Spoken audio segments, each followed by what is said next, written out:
India, सच सबसे पहले सबसे तेज।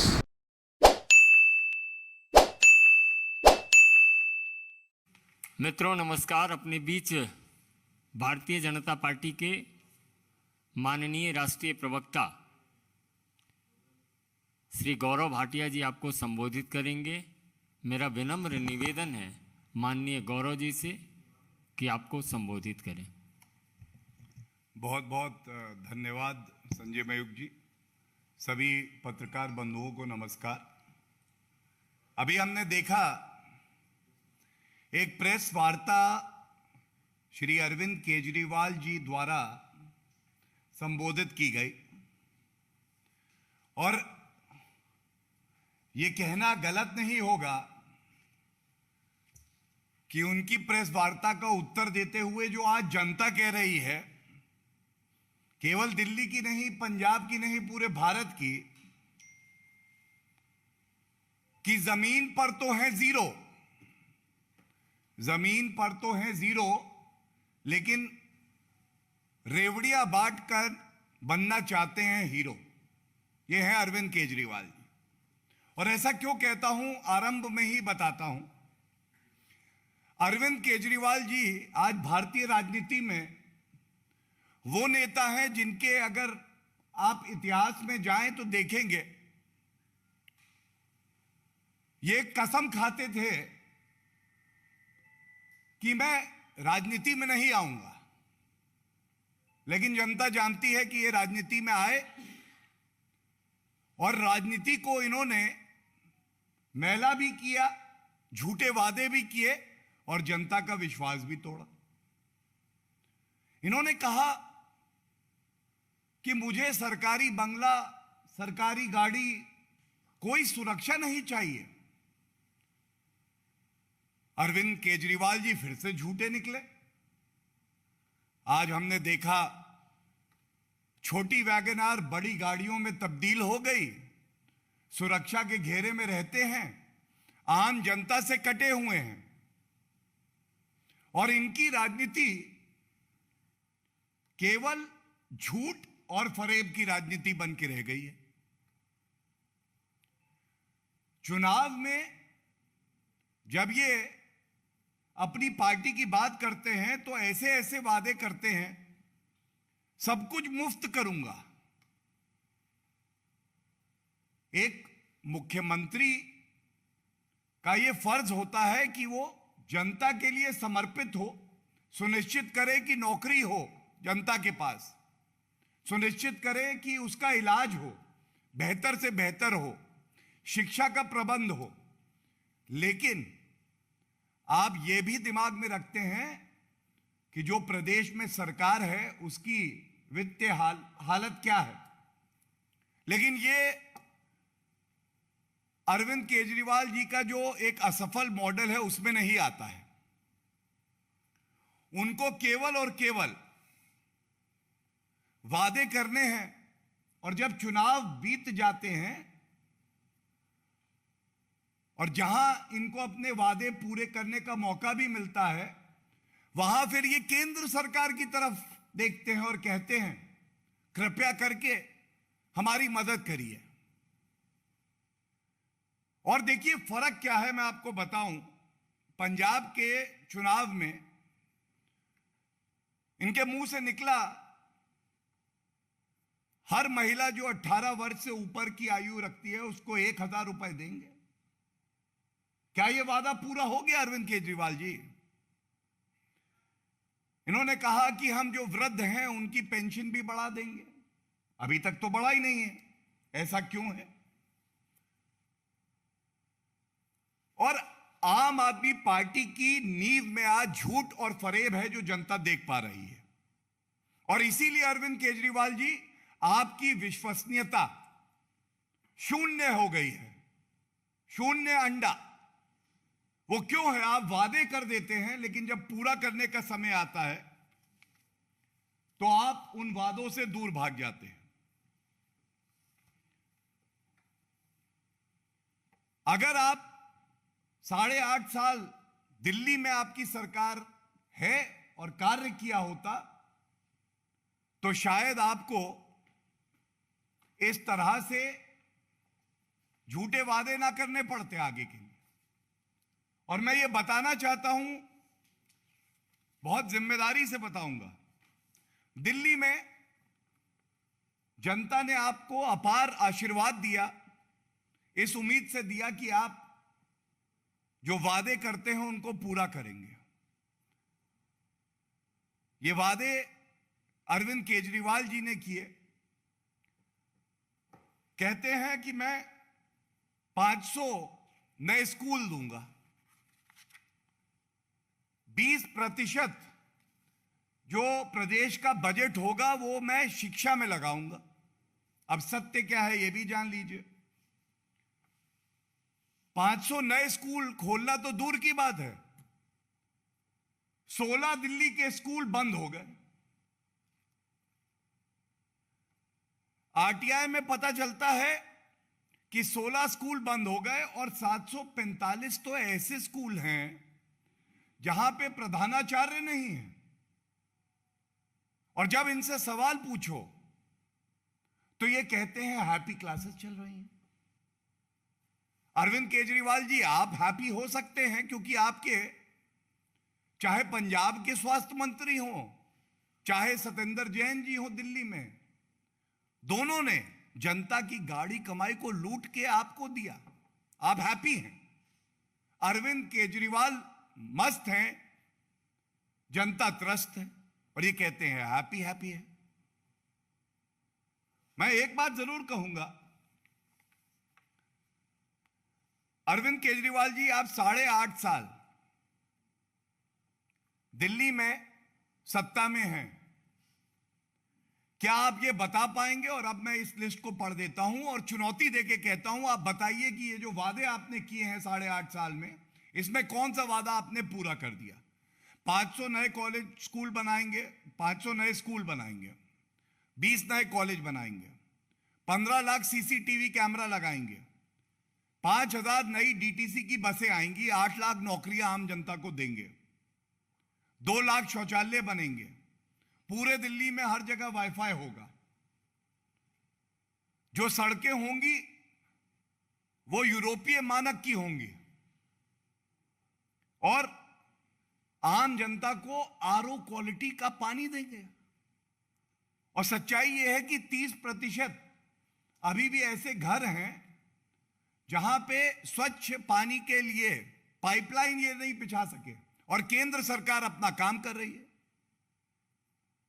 ये सारे वादे जो मैंने बताए, तो इससे आपकी विश्वसनीयता आज शून्य हो चुकी है। और मैं एक बात और बता दूं, हमारे विरोधी भी कोई हो सकता है, अगर जनता के लिए अच्छा काम करेगा तो वो सराहनीय है, लेकिन आपको केंद्र सरकार से, आपको जहां भाजपा शासित राज्य हैं उनसे सीखना चाहिए किस तरह से नीतिगत तरीके से एक प्लानिंग होती है। अगर कोई बात करें तो वो बात पूरी होनी चाहिए, जिसका सबसे बड़ा प्रमाण इस देश में विपक्ष कहता था कि कोविड की महामारी में टीके कैसे लगेंगे, जनसंख्या इतनी बड़ी है, 200 करोड़ टीके, 200 करोड़ सुरक्षा कवच भारतीय नागरिकों को मिले मुफ्त, करके दिखाया। जब महामारी आई, ऐसे 80 करोड़ भारतीय हैं जिनको 2 साल लगभग अनाज मिला है मुफ्त। हम सब जानते हैं कैसे उज्ज्वला योजना में गैस के सिलेंडर मिल रहे हैं। प्रधानमंत्री किसान सम्मान निधि, 10 से 11 करोड़ किसान लाभान्वित हुए हैं। यह क्या दर्शाता है? यह दर्शाता है कि आप नीतिगत तरीके से आम आदमी का हित करिए। ऐसा ना हो कि आप कोई बात कहें और जनता आपकी बात पे विश्वास इसलिए ना करे क्योंकि आप केवल झूठे वादे करते हैं, रेवड़ी बांटने का काम करते हैं, और जब आपकी जवाबदेही होती है, जब आपसे सवाल पूछा जाता है, तो आप भाग खड़े होते। और मैं अंत करूंगा ये कह के, आपकी विश्वसनीयता अरविंद केजरीवाल जी ये है कि जिसको आप आपकी सरकार में मंत्री कट्टर ईमानदार बुला रहे थे, सत्येंद्र जैन, उनको न्यायालय ने बेल नहीं दी है। वो आज भी जेल की सलाखों के पीछे हैं। जनता जान गई है कि केवल आपके मंत्री जो है वो कट्टर बेईमान नहीं है, उनका नेतृत्व जो अरविंद केजरीवाल कर रहा है वो भी कट्टर बेईमान है, कट्टर बेईमान। और जनता ये भी कह रही है, क्या हुआ तेरा वादा अरविंद केजरीवाल जी, क्या हुआ तेरा वादा? क्या कुछ ज्यादा बोल जाते हैं आप चुनाव के दौरान? भूल जाते हैं अपनी संवैधानिक जिम्मेदारियों को। आज अरविंद केजरीवाल जी ने कहा इलाज की व्यवस्था होनी चाहिए हर नागरिक के लिए। आयुष्मान योजना केंद्र सरकार ने लागू करी, ऐसे 50 करोड़ भारतीय हैं, हर घर को 5 लाख रुपए का बीमा मिला, करोड़ों का इलाज मुफ्त हुआ। आज आपसे हम पूछना चाहेंगे, 8.5 साल में कितने मेडिकल कॉलेज आपने बनाए? क्या यह सत्य नहीं है अरविंद केजरीवाल जी? जब कोविड की सेकेंड वेव आई तो केंद्र सरकार ने ऑक्सीजन सुनिश्चित किया, दवाई करी, लेकिन आप गायब थे। और आप तब प्रकट हुए जब दूसरी वेव को परास्त कर चुका था भारत श्री नरेंद्र मोदी जी के नेतृत्व में। और आपने तब, पत्रकारों ने सवाल पूछा तो कहा मैं आ गया हूं तीसरी वेव की तैयारी करने। तो जब संकट होता है तो आप गायब हो जाते हैं। और यह बात जग जाहिर है कि कोई विपदा अगर आएगी देश पे, महामारी होगी, तो पूरा देश एकजुट हो जाता है। लेकिन विश्वसनीयता अगर किसी की है तो आदरणीय प्रधानमंत्री श्री नरेंद्र मोदी जी की है, जिन्होंने दिल्ली के लोगों के लिए भी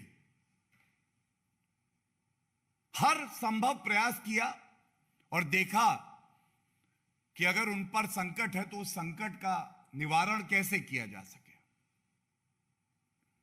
आपने एक बात यह भी कही है कि परिवारवाद को तो खत्म करना ही है, दोस्तवाद को भी खत्म करना है। जहां तक भारतीय जनता पार्टी की बात है, केंद्र सरकार की बात है, हमारे जो दोस्त हैं वो किसान भाई हैं, हमारे दोस्त युवा हैं, मजदूर हैं। जो व्यक्ति समाज में आपके भ्रष्टाचार की वजह से और पिछली सरकार जो कांग्रेस की रही उसके भ्रष्टाचार की वजह से पीछे रह गया था, उसको मजबूत करके आगे लाना, वो हमारे दोस्त हैं। SC ST कम्युनिटी के जो लोग हैं वो हमारे दोस्त हैं। लेकिन आपके दोस्त सत्येंद्र जैन, मनीष सिसोदिया, आज जनता ये सोच रही थी कि अरविंद केजरीवाल जी आए हैं, हिम्मत जुटा के सत्येंद्र जैन को कब हटा रहे हैं ये बताएंगे।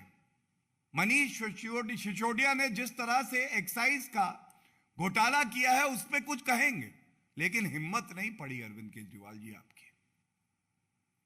और इसलिए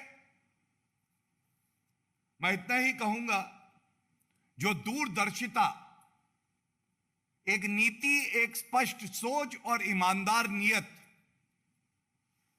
एक नेता की होनी चाहिए, वो ना आप में है ना आम आदमी पार्टी में है। और भ्रष्टाचार का पर्याय कोई है तो वो आज आम आदमी पार्टी है। धन्यवाद। Any question? Mohit Bhatt, Times Now. आपने आम आदमी पार्टी के बाकी नेताओं की बात करी। अमानतुल्लाह खान ने सुबह एक ट्वीट किया और उन्होंने एक रिक्वेस्ट मेरी ये है आप सबसे, ये बेहद ही अहम मुद्दा है। अगर किसी का कोई प्रश्न इस मुद्दे पे है तो वो पूछ लीजिए और उसके बाद आपका प्रश्न का भी उत्तर देंगे। Anyone on this issue? किसी का प्रश्न नहीं? ठीक, अब आप तो अमानुल्लाह खान ने खबर ट्वीट किया था मॉर्निंग में, उन्होंने ये कहा था एक तरह से क्लीन चिट दे दी जो एनआईए ने मोहसिन को गिरफ्तार किया गया था, और गिरफ्तार आज फिर से एनआईए की कस्टडी में 16 तारीख तक मोहसिन को भेज दिया गया है। तो पहले ही क्लीन चिट दे दी गई अमानुल्लाह खान के द्वारा। लोग यही जानना चाह रहे थे अरविंद केजरीवाल जब प्रेस कॉन्फ्रेंस करेंगे क्या वो कंडेम करेंगे अमानुल्लाह खान के स्टेटमेंट को, क्योंकि एनआईए ने उनके खिलाफ काफी सबूत मांगे, आईएसआईएस से क्रिप्टो करेंसी के थ्रू पैसे लेते थे, और आज दोबारा से कोर्ट ने 16 तारीख तक एनआईए कस्टडी दी है। कैसे देखते? देखिए, जो आपका सवाल है ये जनता का भी सवाल है, चाहे भ्रष्टाचार पर हो, चाहे राष्ट्र सुरक्षा से जुड़े हुए मामलों पर हो। इस पे अरविंद केजरीवाल जी नहीं बोलेंगे, उनके मुंह में दही जम जाएगी। और इसकी वजह क्या है? आम जनता का हित, उसकी बेहतरी अरविंद केजरीवाल जी और आम आदमी पार्टी का उद्देश्य नहीं है। उनको तुष्टीकरण की राजनीति करनी है, रुपया कमाना है, वीवीआईपी कल्चर को आगे बढ़ाना है, और वही कार्य वो कर रहे हैं। अमानतुल्लाह खान क्या पहली बार इस तरह का बयान दे रहे हैं? किसके इशारे पे अमानतुल्लाह खान ये बयान देते हैं? हम सबको पता है अरविंद केजरीवाल के इशारे पे ऐसे बयान दिए जाते हैं क्योंकि अमानतुल्लाह खान जैसे नेता जो हर विपक्षी पार्टी में कहीं ना कहीं हैं, तुष्टीकरण की राजनीति करते हुए, उन्हें पता है कि उनकी पार्टी का जो अध्यक्ष है वो कोई कार्रवाई नहीं करेगा। उन्हीं के इशारे पे इस तरह के वक्तव्य दिए जा रहे हैं। लेकिन चेतावनी देते हुए एक बात जरूर कहूंगा, राष्ट्र हित सर्वोपरि है। आतंकवाद को जड़ से उखाड़ देना है, यही केंद्र सरकार की नीति है। और जो इस देश में माहौल बिगाड़ने का प्रयास भी करेगा, उसके खिलाफ जैसे सख्त कार्रवाई हो रही है, आगे भी होती रहेगी। ये जो धर्म देखकर तुष्टीकरण की राजनीति होती है,